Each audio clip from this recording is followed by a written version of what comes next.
天气有影是真寒，今年第一波强烈大陆冷气团是当咧影响台湾。下暗开始到明仔透早，就是上寒的时阵，气象署来针对18个县市发布低温特报。探这波低温，在南投合欢山的武岭是出现一堆要来看西人，和车辆是汹汹烧透白里。也那玉山今仔日也来结树霜，风景是不离啊水。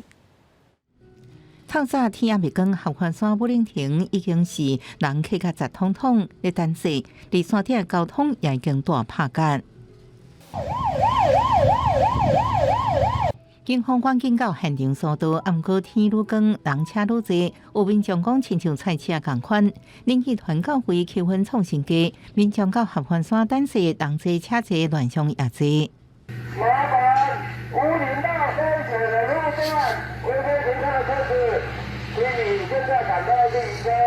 警方表示，周末假期拄着冷气团为17暗时上山的人车就真多，毋但停车场全部停满，通向合欢山的第14架线路边也拢是违停的车，互原本就无快线路搁较歹行。警方到场也已发开单。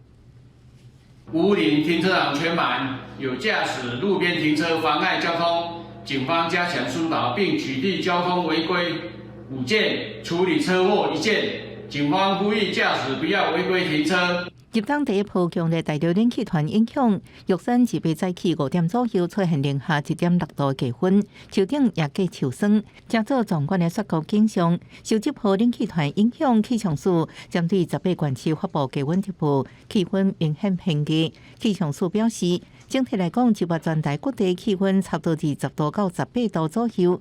伫18暗时到29的透早是上寒的时阵。